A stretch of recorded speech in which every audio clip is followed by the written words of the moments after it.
السلام علیکم ورحمۃ اللہ وبرکاتہ۔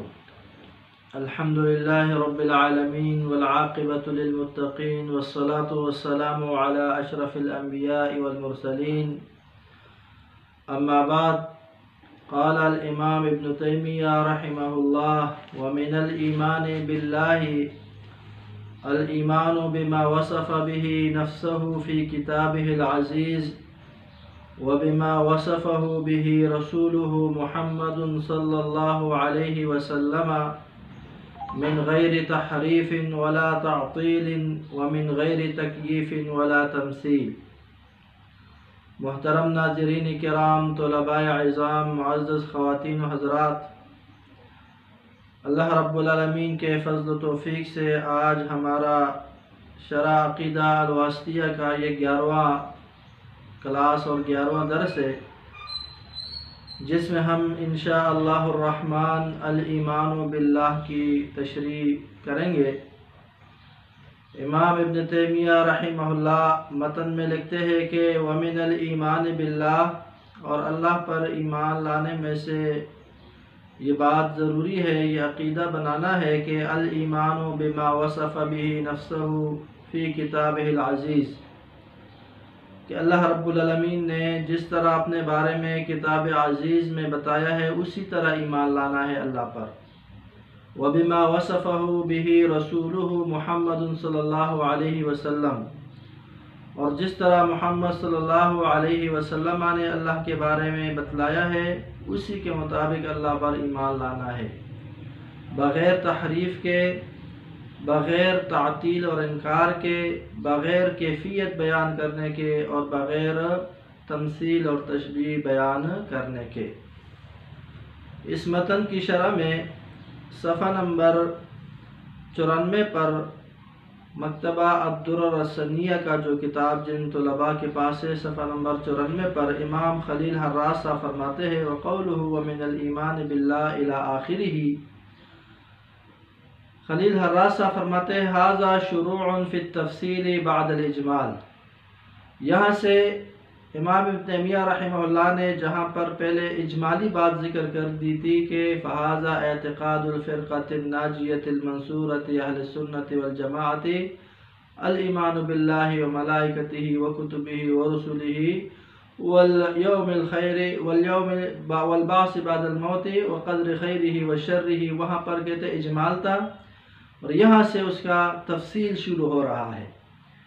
وَمِنْ هُنَا لِلتَّبْغِيض، اور یہاں پر جو لفظ من ہے، حرف من ہے، یہ تبعیض کے لیے آتا ہے، یعنی بعض ایمان کے امور میں سے یہ ہے۔ وَالْمَعْنَى وَمِنْ جُمْلَةِ ایمان اہل السنت والجماعہ، اہل سنت والجماعت کے ایمان کے جملہ مسائل میں سے کچھ یہ ہے، ان میں سے بالاصل الاول، سب سے پہلا اصول، سب سے پہلا رکن، ہوا اعظم الاصول، جو سب سے بڑا اصول ہے، ہوا الایمان باللہ تعالی، اللہ پر ایمان لانا ہے۔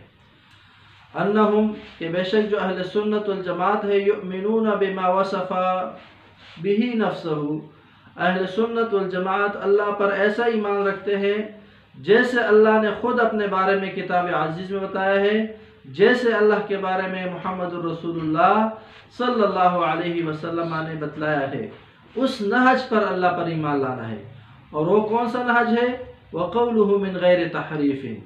اس میں سے پہلی بات ذہن میں یہ رکھنا ہے کہ اللہ پر جب ایمان لانا ہے تو اس میں کسی قسم کی تحریف نہیں کرنی، اللہ پر ایمان لانا ہے بغیر تحریف کے۔ کہتے ہیں متعلق بالایمان قبلہ، یہ من غیر تحریف کا لفظ جو ہے یہ متعلق بنے گا کس کے ساتھ؟ ایمان کے ساتھ ہو، یعنی ایسا ایمان جس میں تحریف کا کسی قسم کی آمیزش نہ ہو۔ یعنی انہم یؤمنون بالصفات الالہیۃ علی ھذا الوجہ الخالی من کل ھذہ المعانی الباطلہ اثباتا بلا تمثیل وتنزیہا بلا تعطیل، یعنی اللہ رب العالمین کے بارے میں ایسا ایمان رکھتے ہیں، اللہ کے صفات کے بارے میں اہل سنت والجماعت ایسا ایمان رکھتے ہیں کہ ان کا ایمان تمام باطل معانی سے کیا ہوتا ہے؟ بالکل خالی ہوتا ہے، صاف ہوتا ہے۔ ان کا ایمان تمام باطل معانی سے کیا ہوتا ہے؟ صاف اور خالی ہوتا ہے۔ اثباتاً بلا تمثیل، وہ اللہ کے بارے میں، اللہ کے صفات کے بارے میں کوئی چیز ثابت کرنا ہے تو ثابت ایسے کہ اس کے مثال دینے کی ضرورت نہیں پڑتا۔ اثباتاً بلا تمثیل، اللہ کے صفات کو تمثیل بیان کیے بغیر ثابت کرنا، بغیر ایمان لانا۔ وتنزیہاً بلا تعطیل، اور کسی صفت سے اگر اللہ کو منزہ اور پاک قرار دینا ہے تو اس میں تعطیل کی آمیزش نہ ہو، انکار کی، اس صفت کی انکار کی آمیزش نہ ہو۔ یہ اہل سنت والجماعت کا کیا ہے؟ طریقہ ہے۔ آگے خلیل حراز صاحب تحریف کی تعریف کرتے ہیں۔ والتحریف فی الاصل ماخوذ من قولہم حرفت الشیء عن وجہہ حرفا من باب ضرب یضرب اذا عملتہ وغیرتہ والتشدید للمبالغۃ۔ کہتے ہیں لفظ تحریف لغوی اعتبار سے عرب کے اس قول سے لیا گیا ہے کہ حرفت الشیء عن وجہہ، میں نے فلاں چیز کو اصل حقیقت سے کیا کر دیا ہے؟ پھیر دیا ہے، بدل دیا ہے۔ فلاں چیز کو جھکا دینا، کسی چیز کو بدل دینا۔ اور یہ لفظ باب ضرب یضرب حرف یحرف سے لیا گیا ہے۔ اس پہ یہ تشدید اس کے معنی کے اندر مبالغت کے لیے آتا ہے۔ حرف یحرف، یہ جو تشدید کے ساتھ ہم پڑھتے ہیں یہ کہتے ہیں مبالغے کے لیے ہے۔ وتحریف الکلام، اب کلام کے اندر تحریف کیا ہوتا ہے؟ امالته عن المعنى المتبادر منه الى معنى آخر لا يدل عليه اللفظ الا باحتمال مرجوح فلا بد فيه من قرينة تبين انه المراد۔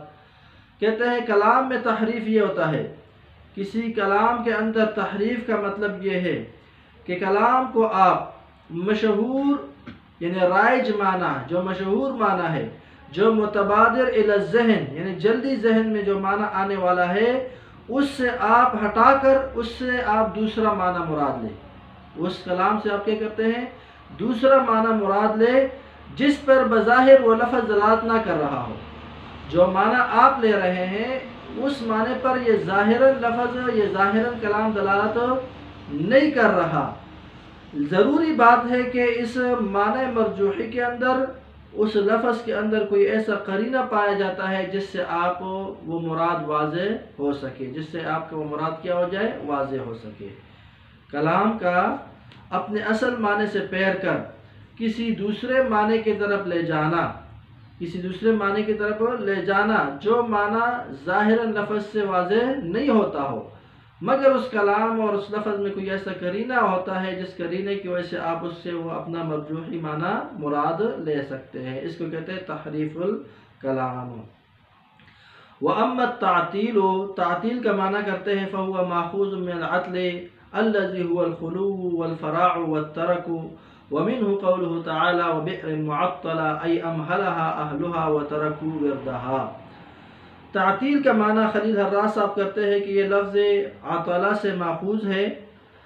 اس کا معنی ہے خالی ہونا، فارغ ہونا، چھوڑ دینا کسی چیز کو، خالی، فارغ اور چھوڑ دینا کسی چیز کو۔ الخلو والفراغ والترک، قرآن میں بھی یہ مادہ استعمال ہوا ہے۔ وبئر معطلہ، ای ایسا کنواں، امہلہا اہلہا، جس کے لوگوں نے اس کنویں کو کیا کر دیا ہو؟ چھوڑ دیا ہو، اس کا استعمال ہو چھوڑ دیا ہو، اور وہاں آنا، وہاں پر پانی بھرنا چھوڑ دیا ہو۔ وَتَرَكُوا وِرْدَهَا، وہاں سے پانی بھرنا کیا کر دیا؟ چھوڑ دیا۔ اس کو کیا کہتے ہیں؟ بئر معطلہ۔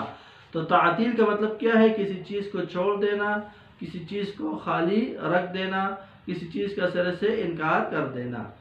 وَالْمُرَادُ بِهِ ہونا، یہاں پر امام تیمیہ رحمہ اللہ کے متن میں من غیر تعطیل، ان کا مطلب کیا ہے؟ فرماتے والمراد به ہونا نفی الصفات الالہیت و انکار قیامها بذاتہ، یہاں پر تعطیل سے مراد اللہ کے صفات کا انکار کرنا، صفات الہی کی نفی کر دینا، اور اللہ کی ذات کے ساتھ ان صفات کو قائم نہ ماننا، قائم ماننے سے انکار کرنا، یہ تعطیل کہلاتا ہے۔ یعنی اللہ کے صفات کا یا سر سے انکار کرنا یا اس کے ذات کے ساتھ ان صفات کو قائم ماننے سے انکار کر دینے کو علماء کے شرح میں، علماء کی زبان میں تعطیل کہتے ہیں۔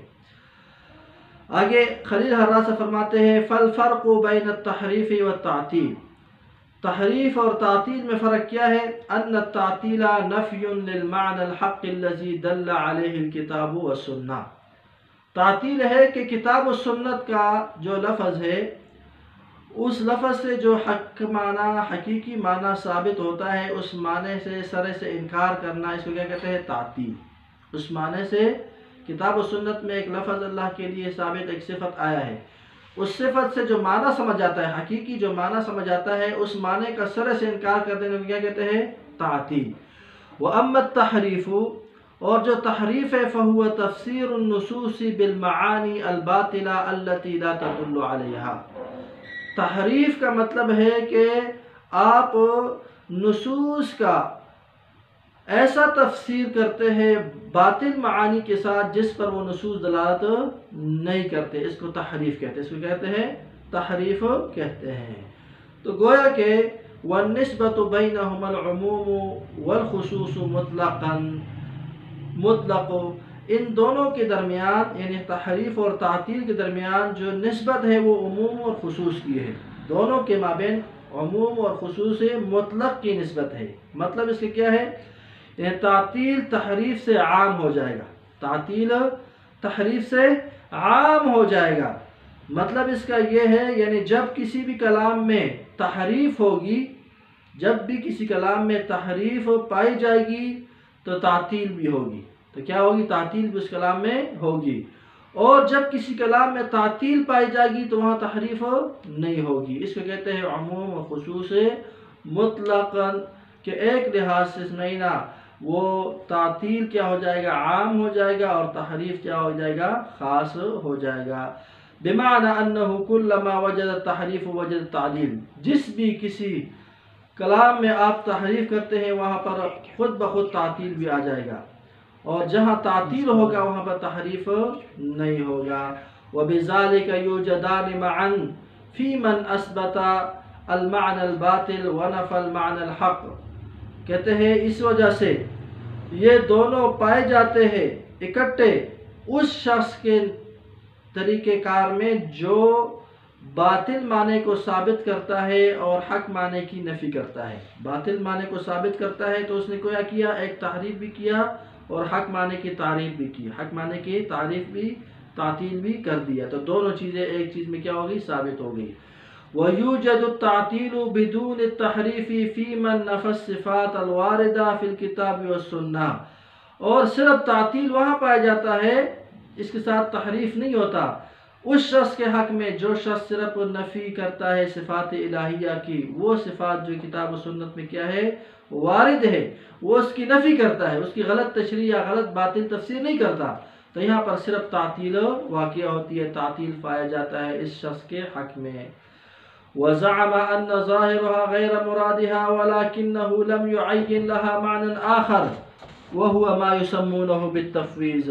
یہاں پر ایک نیا مسئلہ خلیل حراس صاحب بیان کرتے ہیں کہ کچھ لوگوں کا یہ خیال ہے ان ظاہرها غیر مرادها، کہ ان صفات کا، ان کے معنی کا وہ مطلب نہیں ہے جو اس کے ظاہر سے سمجھ آتا ہے۔ کچھ لوگ جو کتاب و سنت میں وارد اللہ کی صفات کے نفی کرتے ہیں اور سمجھتے ہیں کہ ان کے ظاہری معنی مراد نہیں ہے، بلکہ اس کے اندر ایک دوسرا معنی ہے اور اس معنی کی وہ خود تعین بھی نہیں کرتے۔ اس معنی وہ کہتے ہیں اس کے اندر ایک باطنی معنی ہے، یہ ظاہری معنی اس لفظ سے اس صفت سے مراد نہیں ہے۔ وہ کیا معنی ہے؟ کہتے ہیں وَلَكِنَّهُ لَمْ يُعَيِّنْهُ لَهَا مَعْنًى آخر، یہ خود اس لفظ کے لیے، اس صفت کے لیے کوئی معنی تعین نہیں کرتا، متعین نہیں کرتا۔ تو امام صاحب کہتے ہیں وَهُوَ مَا يُسَمُّونَهُ بِالتَّفْوِيضِ، ان لوگوں نے اپنے اس طریقہ کار کا نام کیا دیا ہے؟ تفویض دیا ہے، کہ اس کا معنی اللہ جانتا ہے، اللہ کے سپرد ہے، اللہ کے کیا ہے؟ سپرد ہے، اللہ رب العالمین اس کا بہتر معنی جانتے ہیں۔ یہ بھی اہل سنت والجماعت کا موقف نہیں ہے۔ وَمِنَ الْخَطَئِ الْقَوْلِ بِأَنَّ هَذَا هُوَ مَذْهَبُ السَّلَفِ، بعض لوگوں کا خیال ہے کہ شاید یہ تفویض کا طریقہ کار یہ سلف صالحین کا طریقہ ہے۔ تو امام خلیل حراس فرماتے ہیں من الخطأ، یہ بات غلط ہے، یہ بات کیا ہے؟ غلط ہے۔ جو لوگ یہ سمجھتے ہیں کہ بأن ھذا هو مذہب السلف، کہ صفات کا معنی مراد نہ لے کر اس کو تفویض کرنا، اس کے معنی کو یہ سلف کا موقف ہے، کہتا ہے یہ غلط بات ہے، سلف کا یہ موقف نہیں ہے۔ کما نسب ذلك الیہم المتاخرون من الاشاعرہ، جیسے بعض متاخر اشاعرہ وغیرہ نے اس طریقہ کار کو، اس عمل کو اہل سنت کی طرف منسوب کرنے کی کوشش کی ہے۔ فإن السلف، آگے فرماتے ہیں خلیل حراس صاحب سلف کی طرف سے وکالت کرتے ہوئے، دفاع کرتے ہوئے فرماتے ہیں ان السلف لم يكونوا يفوضون في علم المعنى ولا كانوا يقرؤون كلاما لا يفهمون معناه بل كانوا يفهمون معاني النصوص من الكتاب والسنة ويثبتونها لله عز وجل ثم يفوضون فيما وراء ذلك من كنه الصفات أو كيفياتها۔ خلیل حراس فرماتے ہیں کہ اہل سنت والجماعت کا طریقہ کار تفویض نہیں تھا، بلکہ اہل سنت والجماعت ایسے بھی نہیں تھے کہ وہ کسی لفظ کے معانی کے معرفت یا اس کا علم نہیں جانتے تھے۔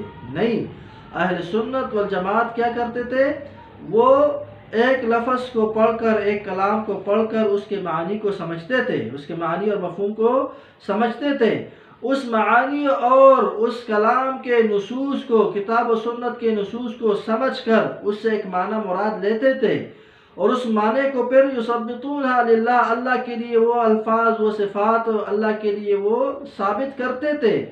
ثم یفوضون فیما وراء ذلک، پھر اس کے بعد وہ اللہ کے سپرد کرتے تھے کیا چیز، من کنہ الصفات و کیفیاتها، ان صفات کی حقیقتوں کو، ان صفات کی کیفیتوں کو وہ پھر اللہ کے سپرد کرتے تھے۔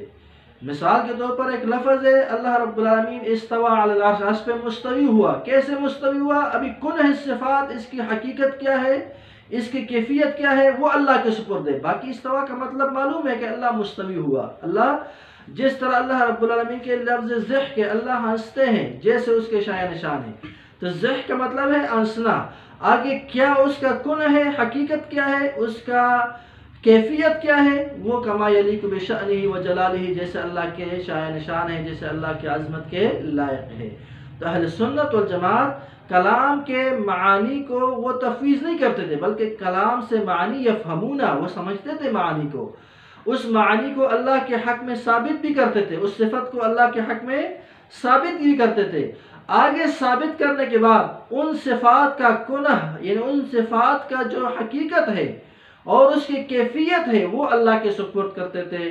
پھر دلیل کے طور پر امام خلیل حراس صاحب امام مالک رحمہ اللہ کا وہ قول نقل کرتے ہیں، کما قال مالک رحمہ اللہ، جیسے کہ امام مالک رحمہ اللہ نے فرمایا، حین سئل عن کیفیت استوائہ تعالی علی العرش، جب امام صاحب سے پوچھا گیا کہ اللہ رب العالمین کیسے عرش پر مستوی ہوئے، اس کیفیت کے بارے میں جب پوچھا گیا تو امام صاحب نے کیا فرمایا، الاستواء معلوم والکیف مجہول، او اللہ کے بندے استوا تو معلوم ہے، استوا کا معنی معلوم ہے کہ اللہ مستوی ہوا، لیکن اس کی کیفیت کیا ہے، اس کی حقیقت کیا ہے، وہ مجہول ہے۔ وہ کیا ہے، مجہول ہے، اس کا کسی کو پتہ نہیں ہے اللہ رب العالمین کیسے عرش پر مستوی ہے۔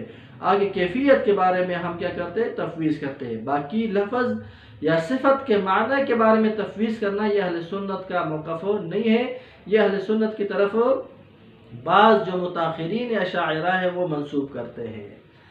آگے خلیل حراس صاحب فرماتے ہیں معنی تکییف اور تمثیل، یعنی اہل سنت کا ایمان وہ خالی ہوتا ہے کس سے، تحریف اور تعطیل سے، اس کا ہم نے مختصر تشریح پڑھ لی۔ اسی طرح اہل سنت کا ایمان خالی ہوتا ہے تکییف اور تمثیل سے، تکییف اور تمثیل سے۔ ان دونوں کی وضاحت کرتے ہوئے فرماتے ہیں اما قولہ ومن غیر تکییف ولا تمثیل فالفرق بینہما ان التکییف ان یعتقد ان صفاته تعالی على کیفیت کذا او یسأل عنها بکیف، واما التمثیل فهو اعتقاد انها مثل صفات المخلوقین۔ کہتے ہیں کہ تکییف اور تمثیل سے بھی اہل سنت والجماعت کا ایمان پاک ہے، یعنی اس بات کا اعتقاد رکھنا ہے ایک سنی کے لیے، ایک سلف صالحین کے سچے متبع کے لیے لازم ہے کہ اس بات کا وہ اعتقاد رکھے کہ اللہ کی صفات کی ایسی کیفیت یا اس کی صفات کی کیفیت کے متعلق سوال تکییف سے کرنا نہیں نا، یہ اہل سنت والجماعت کا عقیدہ نہیں ہے۔ وہ اپنا عقیدہ کیفیت سے صاف رکھتے ہیں، اللہ کے بارے میں کیفیت و بیان نہیں کرتے۔ اسی طرح اللہ رب العالمین کے صفات کے بارے میں وہ مخلوق کے صفات کے ساتھ اللہ کی صفات کی مثل، تمثیل، مشابہت بیان نہیں کرتے۔ من غیر تکییف کا مطلب یہ ہے، بعض لوگ سمجھتے ہیں کہ من غیر تکییف کا مطلب مطلق کیفیت کی نفی ہے، یعنی اللہ کسی بھی کیفیت میں نہیں ہے۔ یہ فرماتے ہیں وَلَيْسَ الْمُرَادُ من قَوْلِهِ من غیر تکییف أَنَّهُمْ يُنْفُونَ الْكَيْفَ مُطْلَقًا۔ ایسا مطلب نہیں ہے کہ اہل سنت والجماعت مطلق کیفیت کی نفی کرتے ہیں، نہیں۔ فرماتے ہیں کہ من غیر تکییف کا مطلب یہ ہرگز نہیں ہے کہ اہل سنت والجماعت صفات کے کیفیت کا بالکلیہ انکار کرتے ہیں یا نفی کرتے ہیں، نہیں۔ کسی نہ کسی کیفیت میں ہے، لیکن کس کیفیت میں ہے اللہ اس کو بہتر جانتے ہیں، اللہ اس کو بہتر جانتے ہیں۔ کیوں؟ اس لیے کہ عقلی بات ہے، عقل سے سمجھانا چاہتے ہیں، منطق سے فَإِنَّ كُلَّ شَيْءٍ لَا بُدَّ أَن يَكُونَ عَلَى كَيْفِيَّةٍ مَا۔ لازم بات ہے کہ دنیا میں خارج میں جو بھی کوئی چیز ہو، کوئی بھی چیز، ہر چیز کی کوئی نہ کوئی کیفیت ضرور ہوگی، ہر چیز کی کوئی نہ کوئی کیفیت ضرور ہوگی۔ وَلَكِنَّ الْمُرَادَ أَنَّهُمْ يُنْفُونَ، لیکن مراد اہل سنت والجماعت کا کیا ہے کہ أَنَّهُمْ يُنْفُونَ عِلْمَهُمْ بِالْكَيْفِ، کہ وہ اپنے علم کی نفی کرتے ہیں کہ اللہ کے ان صفات کی کیفیت ہمیں نہیں پتہ، اللہ کے ان صفات کی کیفیت ہمیں نہیں پتہ۔ إِذْ لَا يَعْلَمُ كَيْفِيَّةَ ذَاتِهِ وَصِفَاتِهِ إِلَّا هُوَ سُبْحَانَهُ وَتَعَالَى، کیونکہ اللہ کی ذات اور صفات کی حقیقی کیفیت اللہ کے سوا کوئی اور نہیں جانتا۔ بل یؤمنون بأن اللہ لیس کمثلہ شیء وہو السمیع البصیر، بلکہ اہل سنت والجماعت ایمان لاتے ہیں اللہ پر اس طرح کہ لیسا کمثلہ شیء، اس کے مثل کوئی چیز نہیں ہے، کوئی شے نہیں ہے۔ اس کے باوجود وہو السمیع البصیر، وہ خوب سننے والا اور دیکھنے والا بھی ہے، خوب سننے والا اور دیکھنے والا بھی ہے۔